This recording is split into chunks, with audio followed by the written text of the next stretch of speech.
श्री शिवाय नमस्तुभ्यम, हर हर महादेव। धर्म की बातें यूट्यूब चैनल में आपका स्वागत है।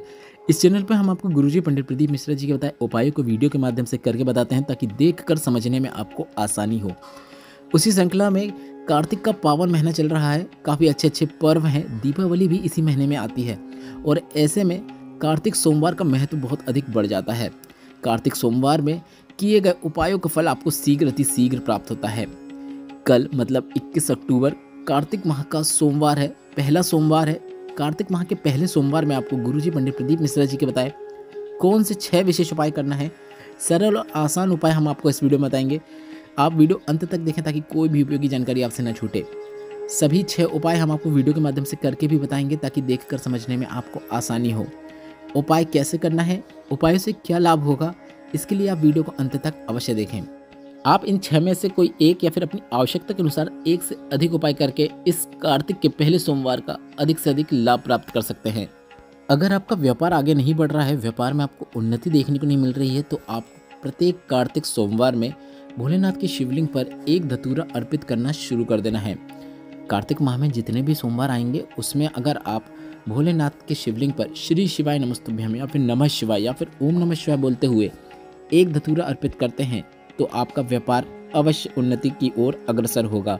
अगर नौकरी या व्यापार के लिए भी करेंगे तो भी चलेगा। आप नौकरी प्राप्ति के लिए भी एक धतूरा शिवलिंग पे अर्पित करना शुरू कर सकते हैं। धतूरा को आपको किस प्रकार से अर्पित करना है, कहाँ पे अर्पित करना है, आप वीडियो में देखकर समझ सकते हैं। अगर शिवलिंग बड़ा है तो आप शिवलिंग के ऊपर भी अर्पित कर सकते हैं। अगर शिवलिंग छोटा है तो ऊपर अर्पित नहीं हो पाएगा, वहाँ से गिर जाएगा। तो ऐसे में आप शिवलिंग में ऊपर स्पर्श कराते हुए नीचे जलाधारी में भी अर्पित कर सकते हैं। धतूरे की डंडी आपके विपरीत ओर होना चाहिए, इस बात का आपको विशेष ध्यान रखना है। आप वीडियो में देखकर समझ सकते हैं कि आपको यह उपाय किस प्रकार से करना है।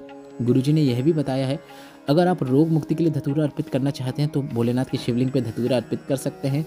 बस आपको धतूरा अर्पित करने के बाद उसमें जल चढ़ा के उस जल का आचमन नहीं करना है, इस बात का आपको विशेष ध्यान रखना है। बढ़ते हैं दूसरे विशेष उपाय की ओर, जिसे आपको 21 तारीख को कार्तिक सोमवार में अवश्य करना है। आपको भोलेनाथ के मंदिर में जाकर भोलेनाथ की शिवलिंग के ऊपर एक बेलपत्र अवश्य अर्पित करना है, पर बेलपत्र भी आपको विशेष तरीके से अर्पित करना है। आपका मुख उत्तर दिशा की ओर होना चाहिए, मतलब उत्तरमुखी होकर आपको भोलेनाथ की शिवलिंग के पास बैठना है। इसके बाद इस बेलपत्र को आपको शिवलिंग के ऊपर अर्पित करना है। बेलपत्र को इस प्रकार से अर्पित करें कि बेलपत्र की जो डंडी होती है वह जलाधारी की ओर होना चाहिए। आपको बेलपत्र अर्पित करते समय इस बात का भी ध्यान रखना है कि बेलपत्र में डूठ नहीं होना चाहिए, मतलब बेलपत्र की लंबी डंडी के बाद एक मोटा भाग होता है, वह बेलपत्र में नहीं होना चाहिए। डूठ वाली बेलपत्र अगर आप भोलेनाथ की शिवलिंग पर अर्पित करते हैं तो वह भोलेनाथ स्वीकार नहीं करते हैं, उसका आपको लाभ प्राप्त नहीं हो पाता है। बढ़ते हैं अगले विशेष उपाय की ओर। अगर आप कार्तिक सोमवार में कोई मनोकामना पूर्ति उपाय करते हैं तो यह सबसे अच्छा सरल और आसान मनोकामना पूर्ति उपाय है। आपको एक मूंग का दाना लेना है और इस मूंग के दाने को आपको अपने जल कलश के अंदर डाल देना है।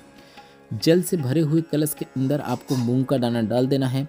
इसके बाद श्री शिवाय नमस्तुभ्यम बोलते हुए, नमः शिवाय बोलते हुए, ओम नमः शिवाय बोलते हुए यह जल आपको शिवलिंग के ऊपर अर्पित कर देना है। सबसे पहले आपको गणेश भगवान के स्थान पर जल अर्पित करना है, उसके बाद शरण कार्तिकेय भगवान के स्थान पर अर्पित करना है, उसके बाद माता अशोक सुंदरी के स्थान पर अर्पित करना है। इसका शिवलिंग के कटे भाग में और अंत में पूरा जल आपको शिवलिंग के ऊपर अर्पित कर देना है।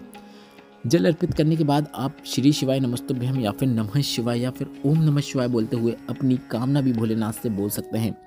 मनोकामना बोलने के बाद आप एक बार और श्री शिवाय नमस्तुभ्यम अवश्य बोल दीजिएगा।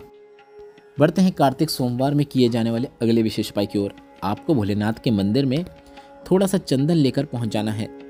अगर आप अष्टगंध चंदन का भी उपयोग करना चाहते हैं तो आप वह भी कर सकते हैं। चंदन या अष्टगंध चंदन लेने के बाद आपको भोलेनाथ के मंदिर में जाना है और सबसे पहले आपको अपने हाथ के बीच की 2 उंगलियों का उपयोग करते हुए, आप वीडियो में देखकर समझ सकते हैं किन 2 उंगलियों का उपयोग करना है। इन 2 उंगलियों का उपयोग करते हुए शिवलिंग में 2 लाइन खींच देना है। भोलेनाथ की शिवलिंग पे 2 लाइन खींचने के बाद आपको अपने अंगूठे की बाजू वाली उंगली का उपयोग करते हुए इन्हीं 2 लाइनों के नीचे तीसरी लाइन खींच देना है। गुरुजी ने यह विशेष तरीका बताया है। गुरुजी ने कहा, इस प्रकार से अगर आप शिवलिंग पर त्रिकोण बनाते हैं, 2 लाइनों के बाद आप जब तीसरी लाइन भोलेनाथ की शिवलिंग पर खींच देते हैं तो आप कितने ही गड्ढे में क्यों ना जा रहे हों, जीवन में कितना ही आपको तकलीफ हो, दुख हो, कष्ट हो, भोलेनाथ हाथ पकड़कर आपको बाहर निकाल देते हैं। कार्तिक माह के किसी भी दिन या फिर किसी भी सोमवार में आपको भोलेनाथ के मंदिर में जाकर शिवलिंग पे त्रिपुंड अवश्य बनाना है। इस बात का आपको विशेष ध्यान रखना है। बढ़ते हैं 21 अक्टूबर कार्तिक के पहले सोमवार में किए जाने वाले अगले विशेष उपाय की ओर। आपको भोलेनाथ के शिवलिंग पर कमल पुष्प अर्पित करना है। सोमवार के दिन कमल पुष्प अर्पित करने से मनवांछित इच्छा की पूर्ति होती है। अगर धन प्राप्ति के लिए, लक्ष्मी प्राप्ति के लिए, कर्ज मुक्ति के लिए, व्यापार वृद्धि के लिए, नौकरी प्राप्ति के लिए, शीघ्र विवाह के लिए, किसी भी मनोकामना पूर्ति के लिए आप कोई उपाय कार्तिक के सोमवार में करना चाहते हैं तो यह उपाय सर्वश्रेष्ठ है। आपको 7 या 11 या 21 जितनी बेलपत्र मिल रही हैं उनको आपस में डंडियों से जोड़ते हुए एक कमल पुष्प की आकृति तैयार कर लेना है। इसके बाद इस कमल पुष्प में आपको चंदन से पीले किए हुए चावल और थोड़ा सा लाल चंदन अर्पित कर देना है। आपको कमल पुष्प के ऊपर चंदन से पीले किए हुए चावल और लाल चंदन अर्पित कर देना है। अगर कुछ सामग्री छूट रही है तो कोई दिक्कत की बात नहीं है, बस आप इन बेलपत्र के ऊपर अक्षत अवश्य मत रखें, मतलब चावल अवश्य रखें। इसके बाद इस बेलपत्र को, कमल पुष्प को आपको शिवलिंग के ऊपर श्री शिवाय नमस्तुभ्यम बोलते हुए, नमः शिवाय बोलते हुए, ओम नमः शिवाय बोलते हुए अर्पित कर देना है। इसके बाद आपको 7 कलश जल शिवलिंग के ऊपर अर्पित करना है। अगर 7 कलश जल ना अर्पित कर पाए तो 1 कलश का ही जल आप 7 बार करके अर्पित कर सकते हैं, वह भी भोलेनाथ स्वीकार कर लेते हैं। इसके बाद श्री शिवाय नमस्तुभ्यम बोलते हुए या फिर नमः शिवाय बोलते हुए या फिर ओम नमः शिवाय बोलते हुए आपको अपनी मनोकामना बोल देना है। बस इतना ही करना है।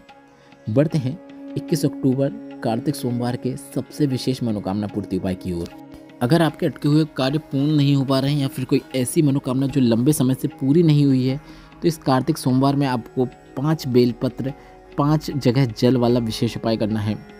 इस उपाय को करने के लिए आपको 5 बेलपत्र और 1 कलश जल लेकर भोलेनाथ के शिवलिंग के पास पहुंच जाना है। सबसे पहले आपको शिवलिंग में गणेश भगवान के स्थान पर बेलपत्र अर्पित करना है। इसके बाद इस स्थान पर आपको थोड़ा सा जल अर्पित कर देना है।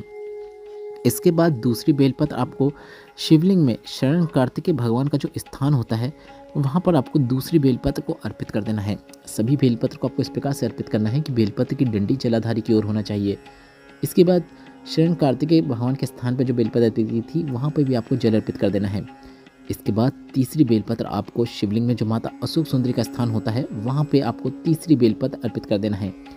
इसके बाद यहाँ पर भी आपको थोड़ा सा जल अर्पित कर देना है। इसके बाद चौथी बेलपत्र आपको शिवलिंग में जो माता पार्वती का हस्तकमल होता है, शिवलिंग का जो कटीय भाग होता है, आप देख सकते हैं कहाँ पर आपको चौथी बेलपत्र अर्पित करना है। इसके बाद आपको यहाँ पर भी थोड़ा सा जल अर्पित कर देना है। इसके बाद आखिरी बेलपत्र, 5वीं बेलपत्र आपको शिवलिंग के ऊपर श्री शिवाय नमस्तुभ्यम बोलते हुए या फिर नमः शिवाय या फिर ओम नमः शिवाय बोलते हुए अर्पित कर देना है।